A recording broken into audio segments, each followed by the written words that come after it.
రాష్ట్ర ముఖ్యమంత్రి రేవంత్ రెడ్డి గారు దేవుళ్ళ మీద ప్రమాణం చేస్తూ ఆయన మరొకసారి రాష్ట్ర ప్రజల్ని రైతాంగాన్ని మోసం చేయాలనే ప్రయత్నం చేస్తూ ఉన్నారు.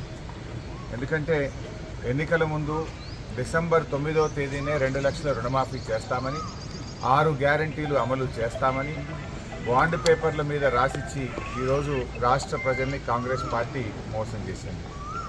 మోసం చేసింది చాలక మరొకసారి పార్లమెంట్ ఎన్నికల్లో కూడా ప్రజల్ని మోసం చేయాలని ప్రయత్నం చేస్తూ ఉంది. ఎందుకంటే ఈరోజు రాష్ట్రంలో ప్రజలు కాంగ్రెస్ పార్టీ మీద, ఆ ప్రభుత్వం మీద నమ్మకాన్ని కోల్పోయారు. 100 రోజుల్లో 6 గ్యారంటీలు అమలు చేస్తామని బాండ్ పేపర్ల మీద రాసిచ్చి ప్రజలకు ఇచ్చిన మాట తప్పింది కాంగ్రెస్ పార్టీ.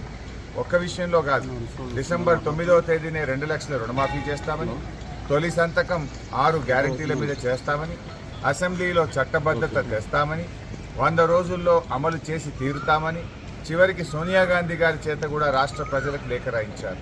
కానీ ఈరోజు మాట తప్పినటువంటి కాంగ్రెస్ ప్రభుత్వం మళ్ళీ పార్లమెంట్ ఎన్నికల్లో ప్రజల్ని మోసం చేయడానికి ఇంకేమీ లేక ఈరోజు దేవుణ్ణి కూడా వాడుకుంటున్నటువంటి పరిస్థితి ఉన్నది. అంటే బాండ్ పేపర్ల కాలం చెల్లింది, బాండ్ పేపర్ల మీద ప్రజల్ని మళ్ళీ మోసం చేయలేమని చెప్పి చివరికి దేవుణ్ణి వాడుకున్నటువంటి పరిస్థితి. అందుకే ఈరోజు నేను ఒకటే సవాల్ చేస్తూ ఉన్నాను, మీరు దేవుడి మీద ప్రమాణం కాదు, నిజంగా మీరు ఆగస్టు 15వ తేదీలోగా 2 లక్షల రుణమాఫీ ప్రజలకు ఇచ్చిన ప్రకారంగా 6 గ్యారంటీలు 13 హామీలను మీరు బాండ్ పేపర్ల మీద రాసిచ్చారు. వాటన్నింటినీ ఆగస్టు 15వ తేదీలోగా మీరు అమలు చేసినట్టయితే నేను నా శాసన సభ్యత్వానికి రాజీనామా చేసి తిరిగి ఉప ఎన్నికల్లో పోటీ కూడా చేయను అని చెప్పి ముఖ్యమంత్రి గారికి సవాల్ వేశాను. ముఖ్యమంత్రి గారు కూడా గన్ పార్క్కి వచ్చి మేధావుల సమక్షంలో తన రాజీనామా పత్రాన్ని కూడా మేధావులకు అందించాలని చెప్పి నేను డిమాండ్ చేశాను. ఆయనే ముందు నన్ను అడిగాడు, హరీష్ నీ రాజీనామా పత్రం జేబులో పెట్టుకోమని. నేను నా రాజీనామా పత్రం తీసుకొని ఈరోజు గన్ పార్క్ దగ్గరికి బయలుదేరుతా ఉన్నాను. మీరు రండి, మీ రాజీనామా పత్రం పెట్టండి, నా రాజీనామా పత్రం మేధావుల చేతిలో పెడదాం. ఒకవేళ మీరు అమలు చేసినట్టయితే నా రాజీనామా పత్రాన్ని స్పీకర్ గారికి పంపిస్తాను, మీరు అమలు చేయలేకపోతే మీ రాజీనామా పత్రాన్ని గవర్నర్ గారికి పంపించండి. అప్పుడు ప్రజలకు నమ్మకం కలుగుతుంది. లేదంటే నువ్వు మళ్ళొక్కసారి రాష్ట్ర ప్రజల్ని మోసం చేస్తున్నావని, పార్లమెంట్ ఎన్నికల కోసం దేవుడి మీద ప్రమాణాలు చేస్తున్నావని చెప్పి ప్రజలు స్పష్టమవుతుంది.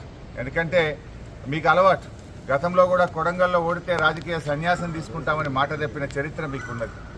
అసెంబ్లీ ఎన్నికల్లో ప్రజలకు ఇచ్చిన మాట నిలబెట్టుకోని చరిత్ర మీకున్నది.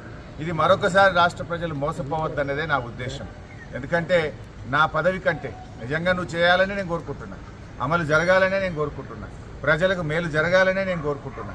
5 ఏళ్ల నా ఎమ్మెల్యే పదవి కంటే ఈ రాష్ట్రంలోని కోట్ల మంది ప్రజలకు రుణమాఫీ జరగడం, అక్కా చెల్లెళ్లకు 2500 రూపాయలు మహాలక్ష్మి కింద అందడం, 42 లక్షల మంది ఆసరా పెన్షన్దారులకు డిసెంబర్లోనే 4000 రూపాయల పెన్షన్ ఇస్తాను నువ్వు చెప్పావు. ఆ 4000 రూపాయల పెన్షన్ అందితే అంతకంటే నాకు సంతోషం ఉండదు. ఎమ్మెల్యే పదవి కంటే కూడా రాష్ట్ర ప్రజలకు మేలు జరగడంలోనే నాకు ఆనందం ఉంది, నాకు సంతోషం ఉంది. ఇలా ప్రతిపక్షంగా మా బాధ్యతనే మిమ్మల్ని అడగడం, కానీ ఇలా మీరేందంటే ప్రతీకార చర్యలకు పాల్పడతా ఉన్నారు. ప్రశ్నిస్తే ప్రతీకార చర్యలకు దిగుతూ ఉన్నారు, అక్రమ కేసులు పెడతా ఉన్నారు, ప్రతిపక్షం అనేది లేకుండా చేయాలని చూస్తూ ఉన్నారు. ఇలా రాష్ట్ర ప్రజలు మిమ్మల్ని అమలు చేయమని అధికార బాధ్యత మీకు ఇచ్చారు, మీరు అమలు చేయకపోతే ప్రశ్నించమని ప్రతిపక్ష బాధ్యత మాకిచ్చారు. ఇలా ప్రధాన ప్రతిపక్షంగా మీరు ఇచ్చిన మాట అమలు చేయాలని మిమ్మల్ని ప్రశ్నించడమే మా బాధ్యత. మేము ఒకవేళ ప్రశ్నించకపోతే రాష్ట్ర ప్రజలు మాకిచ్చిన బాధ్యతను మేము నిర్వర్తించని వాళ్ళం అవుతాం, మేము ఫెయిల్ అయిన వాళ్ళం అవుతాం. అందుకే ఇవాళ రాష్ట్ర ప్రజల కోసం, రాష్ట్రంలో మరి బడుగు బలహీన వర్గాల కోసం, పేదల కోసం, మహిళల కోసం, రైతుల కోసం నేను రాజీనామాకు సిద్ధపడ్డా.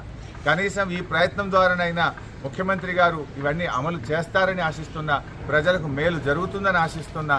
మరి నేను ఈరోజు ముఖ్యమంత్రి గారిని కూడా గన్ పార్క్ దగ్గరికి వచ్చి తన నిజాయితీ రుజువు చేసుకోవాలని